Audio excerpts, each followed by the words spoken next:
Précédemment, dans Cartel Nord. Le cœur du dossier et ce qu'il fallait que je travaille, c'était la comptabilité. La procureure comprend qu'elle est face à une véritable PME du cannabis, capable de générer plusieurs millions d'euros par an. Tous ces éléments, ce faisceau d'indices, permettent à la procureure de requérir contre le principal prévenu une peine de 9 ans de prison, accompagnée d'une amende de 500 000 euros. Au terme de ces réquisitions, la procureure Isabelle Cando aura donc fait la démonstration du professionnalisme presque sans faille du réseau de la Tourca. Dans la foulée, la parole est à la défense, avec les plaidoiries des avocats des 28 prévenus. Pendant 3 jours, les robes noires défilent devant les juges, jusqu'au moment tant attendu des plaidoiries pour défendre Nordine Achouri. Pas moins de 3 avocats assurent sa défense, et leurs plaidoiries vont faire vaciller la procureure et laisser planer le doute sur la possible relaxe du chef présumé du réseau de la Tourca. Bienvenue dans la 4e saison de Cartel Nord, plongé dans les coulisses d'un procès hors norme. Un podcast original, La Provence. Épisode 4. Coup de tonnerre sur le procès.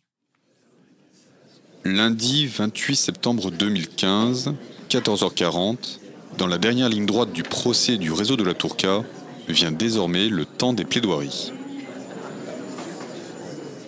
Après les réquisitions d'Isabelle Cando, décrivant en détail l'organisation du trafic, la parole est maintenant à la défense. Que ce soit les avocats des nourrices, des guetteurs ou encore des vendeurs, tous adoptent la même défense. Leur client ne fait pas partie de la PME de la Tourca, comme l'explique l'un des 3 avocats de Nordine Achouri, maître Philippe Voulant. Le but de la défense, c'était de démontrer qu'il n'y avait pas d'organisation, que son propre client ne faisait pas partie d'une organisation et qu'il s'agissait d'un bout ici, un bout là, mais qu'il n'y avait pas forcément une entreprise comme le journal La Provence, avec ses chefs de service, son organisation, ses responsabilités et ses missions, mais que c'était tout et n'importe quoi et que on pouvait parfaitement avoir fréquenté des lieux de vente, des gens impliqués, sans pour autant être un caïd, quoi. Les avocats, ils ont joué leur rôle. Isabelle Cando est la procureure lors de ce procès. Ils ont joué leur rôle d'essayer d'apporter la contradiction là où elle pouvait être apportée. Ils ont apporté des éléments de personnalité qui manquent beaucoup, en fait, souvent dans les dossiers, etc. Et ils apportent cette espèce d'humain que moi, j'essaye de prendre en compte dans mes réquisitions, mais qui, est important pour le tribunal, etc. Et donc, de décrire aussi des personnalités. Ils font passer des messages. Il y a des messages qui ont été passés au cours de l'audience sur... que la parole n'était pas toujours très libre. Pendant 3 jours, les plaidoiries s'enchaînent et le jeudi 1er octobre à 10h17, c'est au tour des avocats de Nordine Achouri de se présenter à la barre. Pour assurer sa défense, le principal prévenu du procès, accusé par la procureure d'être le patron du plus grand supermarché de la drogue de Marseille, a choisi de s'entourer de 3 avocats, de 3 ténors du barreau. Et le premier à le défendre, son avocat historique, est maître Philippe Voulant. Nordine Achouri est venu me voir, accompagné d'une dame, de sa femme, je crois, et avant même que l'affaire éclate, qu'une instruction soit ouverte, il avait le sentiment qu'il allait avoir besoin d'un avocat pénaliste. Il s'est adressé à quelqu'un qu'il connaissait, qui était avocat et dont il pensait qu'il faisait que du droit des affaires. Et cet avocat l'a adressé vers moi. Il est venu me voir et m'a dit « j'ai le sentiment que je vais avoir des ennuis ». Il m'en a pas dit plus. Je l'ai trouvé taisant, étonnant. Il a même voulu me verser des honoraires tout de suite, ce que j'ai refusé, parce que j'ai dit, écoutez, ça va vous porter malheur. Pour l'instant, personne ne vous reproche quoi que ce soit. Et puis, j'ai plus entendu parler de lui pendant un certain temps. Et ensuite, il m'a appelé quand il a été en garde à vue. Au cours de l'instruction, Nordine Achouri décide de renforcer sa défense et de faire appel à un 2e avocat, maître Jean-Louis Keita. Pour ne rien laisser au hasard, pour muscler sa défense, le prévenu prend un troisième avocat, maître Bruno Rebstock. Je suis le troisième avocat et j'interviens très peu de temps avant le procès en réalité, ce qui m'a amené à plaider que j'étais, étant troisième avocat, l'avocat de la peur, c'est-à-dire que Maître Voulant, si je ne me trompe pas, a été l'avocat historique, puis Maître Keïta avait été également désigné ensuite pour conforter la défense, et puis si on vient chercher un troisième avocat, c'est sans doute la peur qui conduit à renforcer la défense, donc je me qualifiais moi-même d'avocat de la peur. Voilà. Le procès approchant, je pense que Nordine Achouri souhaitait renforcer sa défense, comme on s'entoure de beaucoup de médecins, même si le premier qu'on a est excellent. Donc je suis intervenu effectivement et j'ai été désigné quelques semaines avant le procès. 3 avocats, 3 stratégies de défense vont donc se mettre en place pour tenter d'innocenter Nordine Achouri. Dans ce ballet à 3, chacun joue sa partition, à l'image de maître Keïta qui axe sa plaidoirie sur la réalité sociale des quartiers nord. Vient ensuite maître Bruno Rebstock. Dans sa plaidoirie, l'avocat attaque frontalement le dossier et propose une autre lecture des éléments à charge contre son client.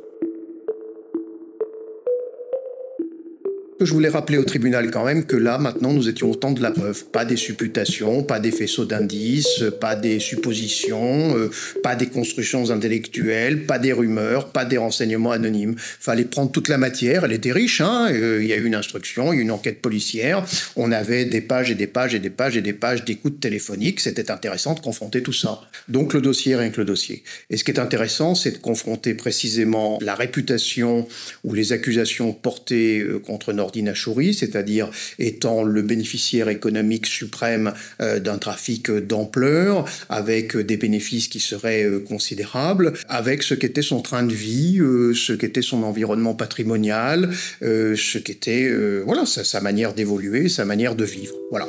C'est cette confrontation qui est intéressante. Dans cette première partie de plaidoirie, maître Rebstock expose ainsi son axe de défense. Oui, Nordine Achouri fréquente la cité de la Castellane, mais non, son train de vie n'est pas celui d'un baron de la drogue. Regardons par exemple, au travers des écoutes téléphoniques et des surveillances, les hôtels que Nordine Achouri fréquente. Regardons, je l'avais plaidé, les prostituées qu'il s'offre, puisque c'est la réalité de ce dossier.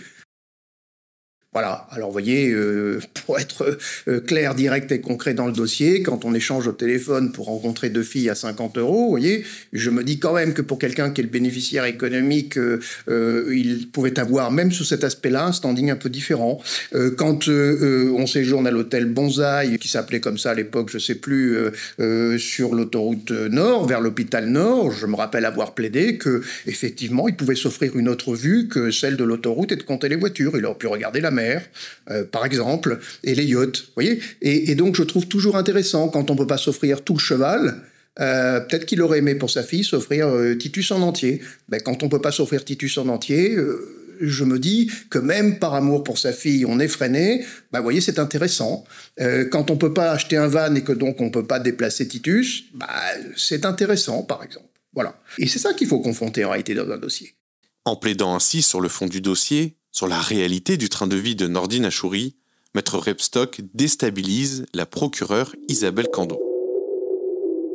Celle qui m'a le plus marquée de plaidoirie, c'est celle de maître Rebstock, parce qu'il est allé véritablement dans le fond du dossier. C'est-à-dire, il est allé sur mon terrain. Il est allé interroger la preuve. Une conversation téléphonique que je mets après en relation de mémoire avec une surveillance physique et qui est liée à une livraison de produits stupéfiants. Il va exposer quelque chose dans sa plaidoirie. Moi, je me vois encore avoir le nœud à l'estomac et me dire, je pense qu'il va être relaxé. Et je me suis dit, je pense qu'il va être relaxé. C'est-à-dire, il ne me fait pas douter sur ce que moi je pense, mais j'entends et je me dis, mais le tribunal peut aussi entendre cette version-là. Et que cette version-là, elle peut passer, parce qu'elle vaut peut-être autant que la mienne. Après les plaidoiries de maître Keïta et de maître Rebstock, le dernier avocat de Nordine Achouri, maître Philippe Voulant, dénonce lui de son côté les raccourcis de l'enquête. Il faut quand même que je dise au tribunal pourquoi les autres, la police, dit que c'est lui. Alors, elle dit que c'est lui parce qu'effectivement, c'est plus beau, c'est plus cohérent, le travail est mieux fait si on a une très belle pyramide de haut en bas. Et donc, on a un peu bousculé les vérités pour faire tenir ça. Je sais bien que nous sommes dans une affaire de stupes, je sais bien que il a acheté un cheval, je sais bien qu'il a joué au casino à Monaco, qu'il est descendu dans de grands hôtels et qu'il ne justifie pas de ses revenus. Le problème, c'est de savoir si tout ça provient des stupes. Et là, nous avons des renseignements anonymes, nous avons des déclarations de jeunes femmes qui, au téléphone, disent un certain nombre de choses à leurs compagnons, et il est désigné de manière assez informelle comme étant un responsable. Donc, on parle de ça et on cherche à justifier son train de vie, à justifier les sommes qu'il a dépensées à Monaco ou dans les grands hôtels ou en cadeau à sa femme. Et c'est ça et que ça, le fond du dossier. Donc, on a peu de choses, je dois en convenir. Sur la base du manque d'éléments à charge contre son client, Philippe Voulant met en doute les conclusions de l'enquête. Car pour lui, Nordine Achouri ne peut pas être le chef du réseau de la Tourka. J'ai la conviction que c'est pas lui le sommet et que des personnages, cités ou pas cités, n'ont pas été arrêtés, n'ont pas été inquiétés. Parce qu'on n'avait rien contre eux, hein. C'est pas qu'ils étaient protégés, c'est pas la question. Mais Nordine Achouri, il n'avait pas la compétence, les capacités, la force, la surface pour avoir 27 personnes minimum, c'est ce qu'on a attrapé autour de lui, et gérer les millions qu'il y avait. Parce qu'il y en avait des millions. Et lui, c'était pas des millions et des millions. Hein. Il a eu quelques dizaines de milliers d'euros, ce qui est déjà beaucoup. Bon, voilà. Donc, on n'est pas allé jusqu'au sommet, jusqu'en haut. Parce qu'on ne pouvait pas. Aucune critique vis-à-vis de la police, du parquet ou de l'instruction. C'est comme ça. Mais après, à l'américaine, chacun tire au maximum pour faire tenir sa théorie. Et donc, on s'est arrêté à Nordine Achouri. On a fait cet habillage et on est allé au bout de cette logique. Parce que la police et le parquet se doivent de présenter des briques sur des briques avec du ciment, que ça tienne. Alors que nous, notre rôle est évidemment plus facile. Et nous, on doit dire, vous rapportez pas la preuve, mais non, mais je ne sais pas, mais dites-moi. Donc effectivement, on est là dans un jeu de démolisseur. On n'est pas constructif, ça c'est sûr. En un peu moins de 2 heures, les 3 avocats auront donc proposé une autre lecture du dossier. D'après eux, l'enquête n'a pas permis de prouver que Nordine Achouri est le chef du réseau de la Tourka, et au terme de leur plaidoirie, ils demandent tous la relaxe. Je ne suis pas là pour démontrer l'innocence de quelqu'un, je suis là pour dire qu'à partir du moment où les charges, les preuves sont insuffisantes, nous sommes à ce moment-là du processus judiciaire, je plaide logiquement, j'allais dire mathématiquement, une relaxe.